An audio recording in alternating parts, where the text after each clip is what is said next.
Hi there, aspiring authors. So do you want to build an email list, but you're really worried about having a lot of freebie seekers on it? Like, you know you need an email list and you want to build a really loyal, engaged list, but you also know that if you use a lot of the freebie sites asking for an email address in exchange for, say, a free lead magnet, that you're going to get some freebie seekers, and you don't want to be paying for those email addresses if they're really not going to do anything to help you. All right, so if you have ever thought about this, worried about this, or even dealt with this, because it is a real concern, then this is the episode for you. I'm going to talk about how to build a really engaged, really loyal list that will click and buy your books, but do it not necessarily without freebie seekers, but while navigating the world of freebie seekers versus buyers. Okay, so if that's something that you're interested in, stay tuned. Hi there, aspiring fiction author. Welcome to Fiction Author Business School. Do you want to write your stories with ease and confidence? Do you find yourself Googling how to write a fiction book or how to write a character arc? Do you want to create a fiction empire, but you can't even finish the story you're currently working on, and you find yourself doubting it will even be good enough? Hi, I'm Liesl. I too have been writing stories since I was just a kid. I wanted to do something about my fiction writing dreams, but got information overload every time I looked for writing help, because there's just so much out there on the internet. I wanted confidence that I wouldn't disappoint my readers and a plan to publish regularly. I knew the foundation of any author career, including the marketing aspect, is a stellar and well-written story, but I didn't know how to be sure that my story was solid. I went on a journey to figure out what really makes readers tick and how to incorporate those addictive elements into my story. In this podcast, you'll find specific tactical fiction writing tips, solutions to writing more words more efficiently, and secrets to mastering your author mindset. So, put on your fuzzy slippers, grab a notebook and pen and some chocolate, and let's write some fiction. All right, welcome back to Fiction Author Business School. So this is a question that I got online through my Facebook group, somebody asking how to build an engaged list without attracting all kinds of freebie seekers. And I do remember this being a big concern for me in the beginning as well, because when you're starting out, you just don't have a whole lot of money to pay for a big list yet, and maybe you've only got 1 or 2 books, so you don't even have a lot of product to sell yet. And, it can be expensive. We always hear these, wonderful stories about having 100,000 people on your email list that will just buy all kinds of books from you whenever you have a launch. But the truth is, it's very expensive to host that many email addresses. Now, if you're making enough money to do it, then it's totally worth it because it does drive sales. But you've also got to kind of balance that, especially in the beginning. You don't want to be paying more for your email list than you are making on your books, right? That's just a disaster. So let's talk about this a little bit. As I said, I remember this being a big concern for me in the beginning, because I was one who, before I started really trying hard to build my email list, I had the same 30 people on it for 2 years. And these were people that I knew and people that I worked with who were just trying to support me, but it wasn't really helping me sell too many books, right? Then I started using some of the, lead magnet sites like BookFunnel and Story Origin, and they're great, and they do build an email list quickly, but you do get a lot of freebie seekers that way. So percentage-wise, your click rate is not going to be great because there's a lot of people on there who will just be there for the free book and then will never engage with you or any email you send ever again. And they're really not interested in buying. They're just looking for free books. So that is the problem, right? That's what we're talking about. And I remember early on, even just paying for BookFunnel, which is only about $25 a month, was actually a hardship for me because at the time, I just didn't have a whole lot of extra money. So I had to be very careful about where I spent it and what I was doing with it. And then I heard this story about an author. It was a male author. I don't remember what he wrote, science fiction or something. And he talked about how he absolutely would not use the lead magnet sites. I mean, he was totally against them, completely swore them off, and how he had a list that he had garnered from one of those sites, but it had such a low click rate and such low engagement that he just deleted the entire thing. So maybe he had several thousand people on that list, but every time he sent out an email, he was getting 1 click, And so in his mind, it just wasn't worth it to build a list from those sites. And given that, that perspective, you kind of understand. So here's the thing. Most people, they believe that the best way to build an email list is without freebie seekers. Now, obviously, there's some truth in that. We don't want freebie seekers who are never going to engage with us ever again on our email list. We certainly don't want to be paying for those addresses. So that's definitely true. But I'm also going to push back against that a little bit, okay? While we don't want to be paying for email addresses that are not going to serve us, it should be a give and take. You got to realize that.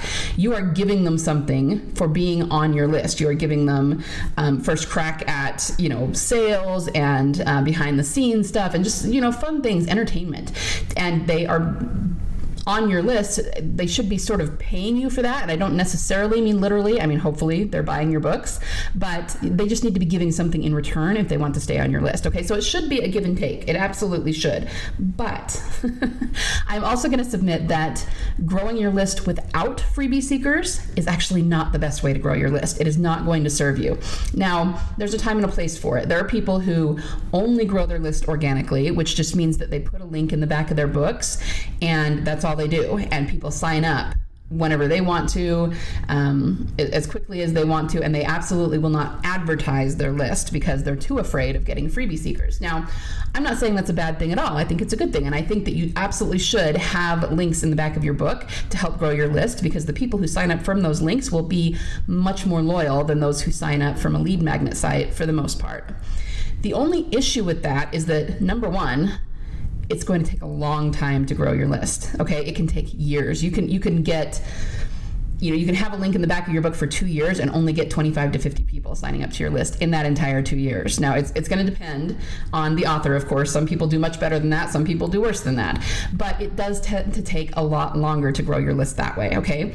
The other thing is that there are certain things that freebie seekers, or I shouldn't call them freebie seekers, that some people who are not willing to buy your book can still be loyal to you in various ways and can help you even if they're not actually buying. And if you're only having people sign up organically, you're less likely to get some of the other services from those readers that you actually do need in order to make your book successful. So I'm going to get into that in just a minute. But just keep in mind that while most people hate freebie seekers and they just, swear off anything that's going to bring freebie seekers onto your list, that's not necessarily the best way to go about it, because there are things that the readers who, even the ones who aren't buying, can do that will actually help you and serve you, okay? So the way that I like to look at growing my list is that, yes, if you're using lead magnet sites, which I do, I absolutely recommend BookFunnel, Story Origin, those kinds of sites, because they grow your list quickly. Again, remember I told you that in the beginning that I had the same 30 people on my list for 2 years, and I did have a link in the back of my book, but it was the first book I had published, so it wasn't getting a whole lot of traction. It wasn't doing a whole lot of sales, right? I was a first-time author. I had no idea how to sell it or put it in front of the right readers, so I just wasn't getting any signups to my list. And then when I joined BookFunnel, suddenly within 2 or 3 months, I had 600 people on my list, and that was just miraculous to me because I couldn't believe I had that many signups. Now, were a lot of them freebie seekers? Sure, but not all of them were, okay? So the first thing that you got to realize is that growing your list faster is actually a good thing. Yes, you will have freebie seekers, and I will tell you how to deal with them in just a minute, but think about it this way. Let's say that you only had an organic link in the back of your book. Like I said, in a year, you really might only get 100 signups, okay? And not that that's bad, those will be really loyal readers, but you could also put your lead magnet on one of these sites, and in a year, you could get 10,000 signups. And even if only half of those or a quarter of those are going to end up being loyal readers, that's still more than you got in a year's time from just doing the organic. And that's why I think it's worth it to do that. All right, but you have to think of growing your list almost like, the biblical allegory of the wheat and the tares. You're going to get both. They're going to grow together on your list for a time, but there will come a time when you can get rid of sort of the dead weight that isn't serving you, okay? There are ways to cut away those freebie seekers who are not going to interact with you anymore, okay? So remember, I said that there are some who don't want to buy from you, but they will still serve you. So let's talk about them first. Often this comes in the format of elderly people who are on a fixed income and don't have a lot of money. Therefore, they don't have money to spend on books. They are really just counting every penny to make sure that they have what they need. But a lot of them too are disabled or non-ambulatory in some way, and so they still need entertainment, and they still love to read, and they, you know, like all of us, they love to geek out over characters and fantastical worlds and things like that, right? So what they often will do in exchange, even though they're not buying your books, or maybe you will only buy them when they go on sale for 99 cents or something, is these are the people who will still be really loyal to you. They'll do a few things for you. They will leave reviews. Guys, we all know that's huge. You need reviews in order to be successful as a fiction author. These are the people who will say, look, I can't afford to buy books, but if you will put me on your ARC team and give me your books for free, I will leave you a review for every single one, okay? That's almost more valuable than them buying the book, okay? Because a review can sell books for years to come, hundreds of books. Or you can force them to buy the book for $5 one time, right? So it's really important that you make use of these people and let them stay on your list, even if they're not buying your book, okay? Another thing they will do is give you feedback. They will respond to your emails. Now, why is that important? It has to do with algorithms, right? The email autoresponders, such as ConvertKit or MailChimp or MailerLite or whatever you're using, it looks at how many people open your emails and click on your emails, and based on that, it will deliver it to more of your people, and more people will see it, and it will put it in the regular folders instead of the spam folders. Okay, so you know, your email autoresponder needs to see that people are opening and clicking on your emails.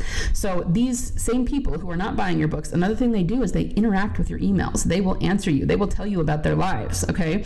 And that makes the algorithms in the autoresponder realize that people like your emails, like to open them, that you're giving them valuable content.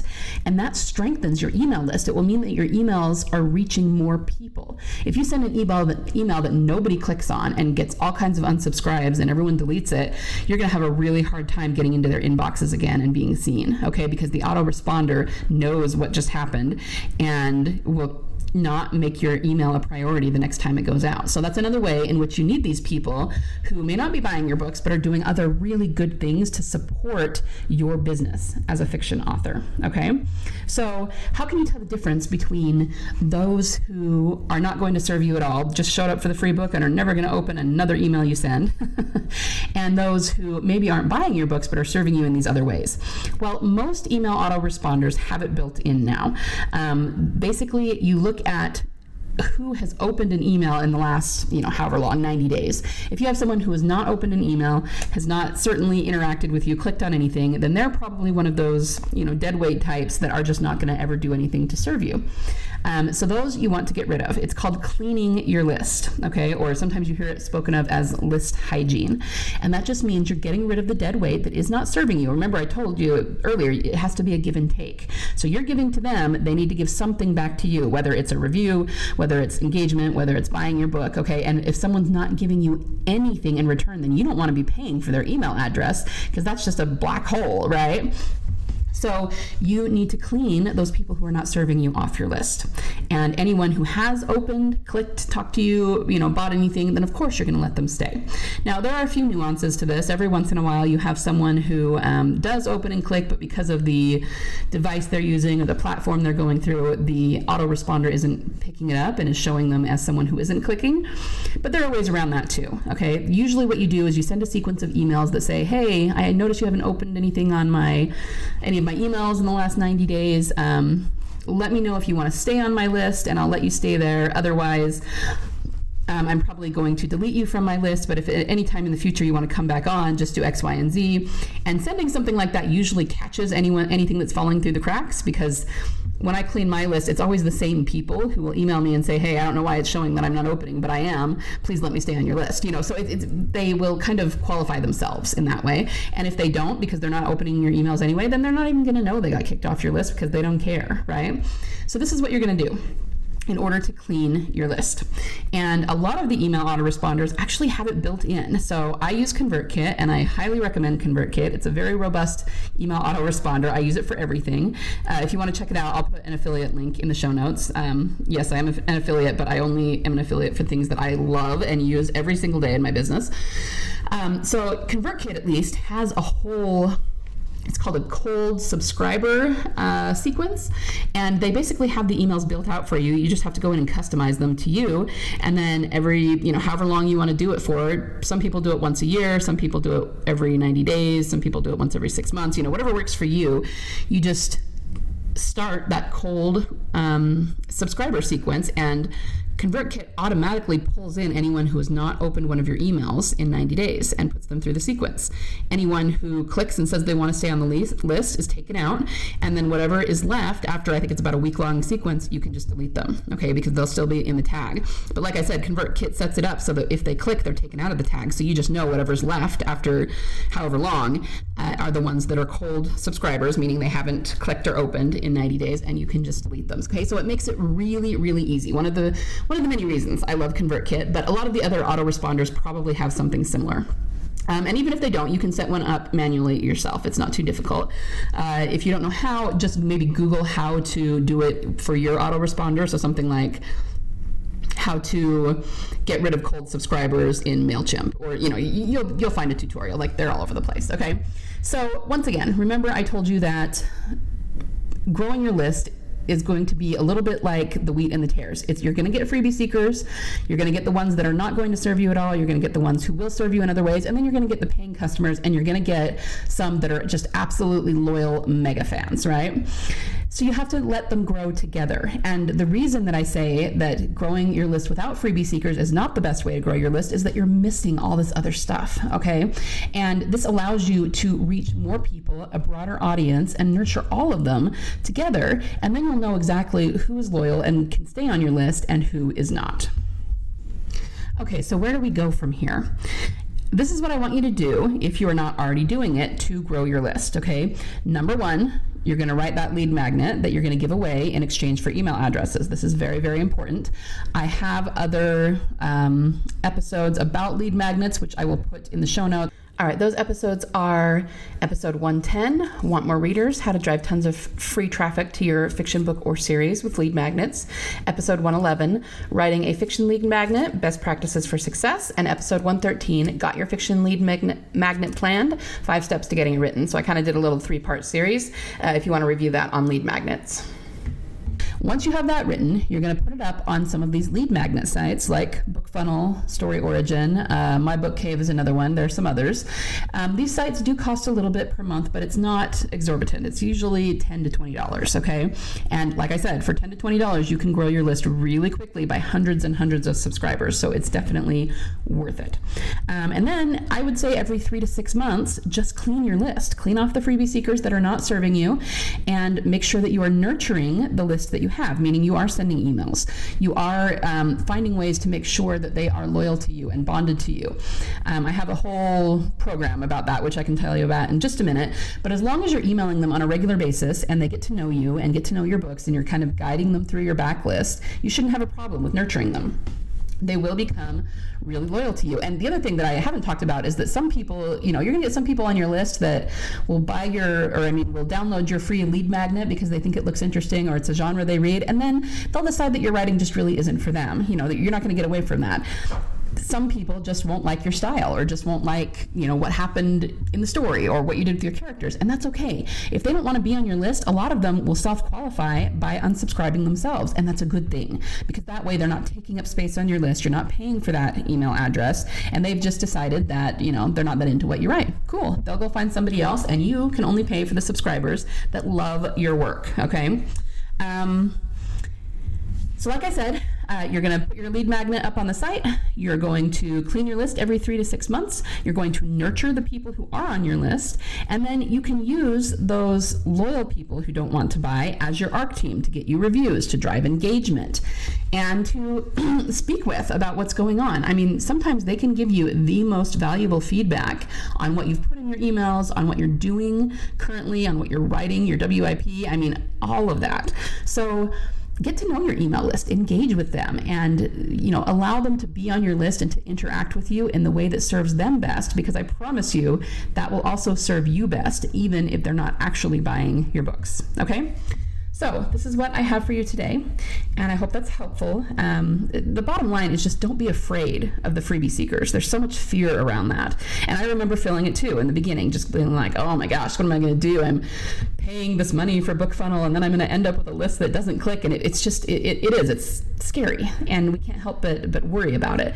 But what I'm saying is that a lot of those freebie seekers who are totally vilified actually will serve you in different ways, and the ones that don't, it's very easy to weed them out. So don't worry about it. Let your list grow with freebie seekers and non-freebie seekers alike, and eventually you'll get to the point where you can run ads specifically to people who will buy your book, but that's usually a little bit more advanced when you have a little bit more money to play with. But in the meantime, let your list grow the way it's going to grow, and make use of those people however you can and however they want to be of use to you, and you will have, I promise, a healthy, happy, loyal list who will buy your books. Okay? So go forth and start growing your list today if you haven't yet. Get used to this, get really familiar with how to do all of it, and you'll be a pro in no time, I promise. Before you go, I have an announcement to make. I just revamped my fiction email sequences that sell course. It's specifically for fiction authors who want to sell more fiction via email. Okay, so if you want to sell more fiction to your email list, but you just don't know how to do it, you're not sure how to get them to click and buy from you, if you want them to be your biggest source of book sales, if you're sending them book links, but you're getting mostly crickets, maybe a few clicks, but not very many, if you're launching a new book and getting very little support from your email list, meaning not even 100 downloads, if you're getting less than that, then this course is for you. Basically, I'm going to show you exactly what emails to write and send your list that will train them to click on the links in your emails and thus result in more book sales. Okay, I'm going to show you, kind of the proprietary emails that I use to get them into my books, to get them wanting to click. There's some secrets you can use, and they work like a charm. Okay, there's even specific language that you use, in order to sell fiction. And yes, it does matter, the words and phrases that you use. It's going to make a big difference in how many people are actually going to click and buy versus people that just kind of go, I'm good, I also teach you how to use your email sequences to get reviews on your books. And I've got all of the templates and examples so that you can copy and paste if you want, make them your own. I've also got all the audio files for you. So if you'd rather listen than watch videos, then that's perfectly fine. It's just up to you. And then I also included a bonus training on pre-marketing your book. So you can start doing these things while you're writing so that by the time you're done writing your book, your email list is already primed and ready to buy it for you and probably salivating for it. Okay. So like I said, I've revamped the course. I've added a bunch of things. If that is something that you are at all interested in, learning how to sell more fiction to your email list, then go to bit.ly/fiction email sequences. And I will also link that up in the show notes, and I will link up also the episodes I talked about before about lead magnets, so you guys can see if any of that is going to serve you. Okay? All right. Meanwhile, have a great week of writing and book selling, and I will see you all back here next week, same time, same place. Bye. Thanks so much for listening today. Before you go, would you be willing to do me a solid? If you found any value at all in this episode today, would you be willing to share it with other authors just like you in the hopes that they might find some value in it as well? Happy story crafting this week. Remember, only you can bring the world the unique story that you are trying to tell. Only you can succeed in your own unique way in getting it out of your mind and your heart and into a medium where it can reach thousands, if not millions, of salivating readers. You don't have to worry about failure because there is always a market for awesome.